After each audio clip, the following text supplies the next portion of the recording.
So let's keep this review short and sweet. There's really not much to really say about this episode because it really was a truer sense of the word setup episode.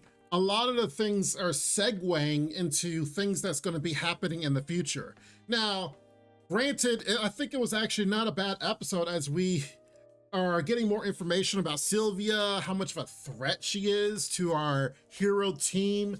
And I'm surprised that we even got some information or more info about the Colossi area. And we finally get to see that whale that's on the theme song. It's like, oh, okay, so that's where that's coming from. I for sure thought it was going to be, you know, maybe that was the true enemy and the Colossi, you know, everyone sees it as an octopus, but here's the real body or something like that.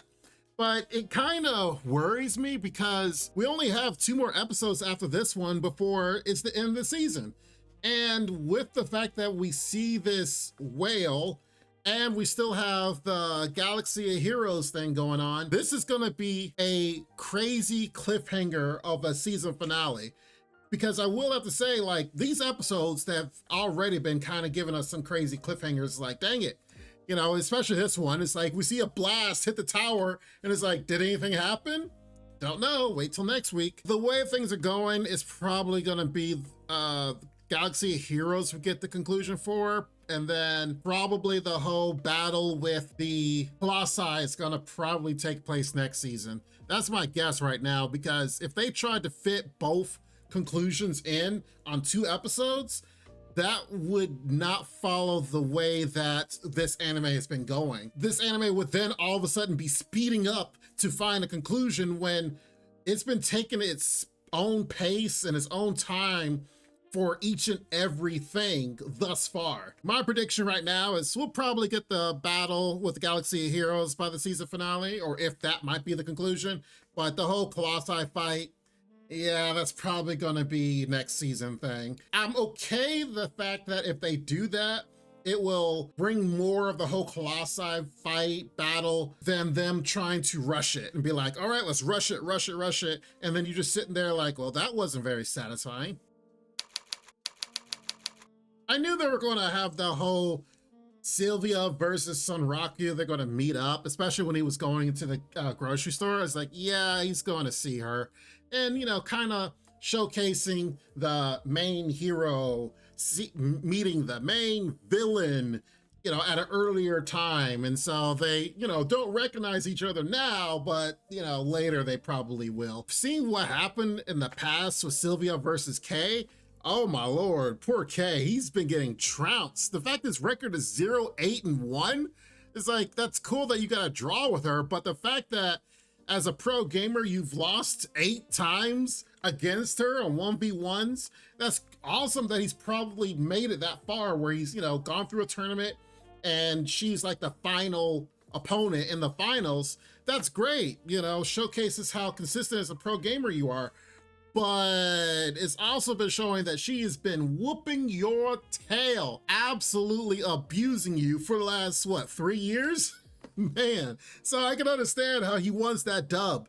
And of course, even how we talked last week that Kay wants to have that 1v1 versus Sylvia. I'm glad they even talked about it, but I don't think he's gonna be up to snuff. I don't think it's gonna end up that way. It's definitely gonna end up somehow being Sylvia versus Sunraku in some way. My prediction is this: because it was mentioned, and only because it's been mentioned, something's gonna happen where they might win via the cube. They mention it very, very slightly that, oh, here are the rules and here are the ways to victory. Oh yeah, by the way, there's a cube out there that can show up anywhere, any moment, and you know, you could actually win that way. It wouldn't surprise me if they do the Sunraku versus Sylvia fight and things are getting tense and crazy, and Sunraku might be, you know, he has a victory, she has a victory. Oh man, he's on the ropes. Oh look, there's the cube. Let me go get it, you know, type deal, and they win via cube because apparently no one's won via the cube. So it wouldn't surprise me if they like threw that in there and surprise, that's how they win. That's my educated guess from a writer's perspective of what they will do. We're setting up the characters here and we're setting up the stakes that everything's going to happen just for the tournament and the final payoff to be that much sweeter. So I'm ready for it. It's like, come on, let's get this tournament going. Let's see these fights.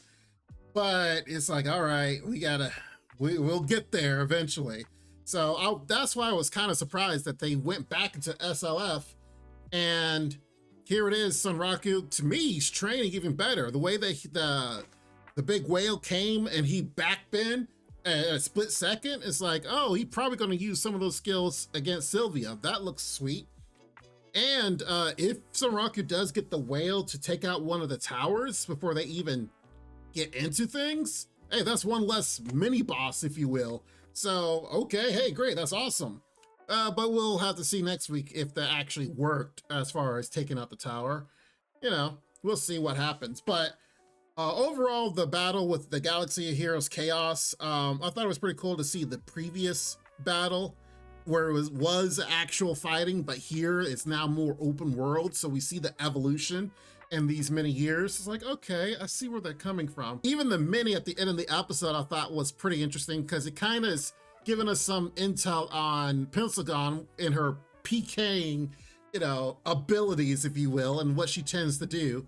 Because it makes sense when they said that she likes to do traps. I was like, oh, so that's why, when she was against Sunraku and kind of trapped him in the same building, okay, that's what she likes to favor. So it wouldn't surprise me if she does try to utilize some of those traps, or even the self-destruct. She might even do that, where she's trying to take on one of the enemies in the tournament by going down together type deal. So it kind of stays true to who she is. So I think the mini was actually informative, even though it was kind of funny as well.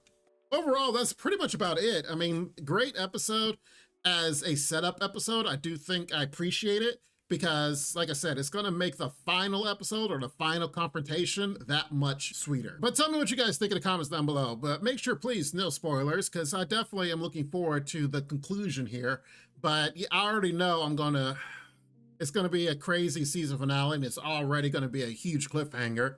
So I got to prepare for it now as much as I can, but we'll see what goes down in the next few weeks. But anyway, make sure you guys like the video. Make sure you guys subscribe if you are new here, because I love to see you guys around more often as we get into more anime on this one and several others on the channel. Make sure you guys are checking out my shorts, because we do come out with a lot of different shorts as well. And hit that bell icon so you guys know when things are coming out. In the meantime, you guys be safe, take care, and Lord willing, I will see you next time. Bye-bye for now. This ain't what you want, bitch, I'm a fucking phenomenon.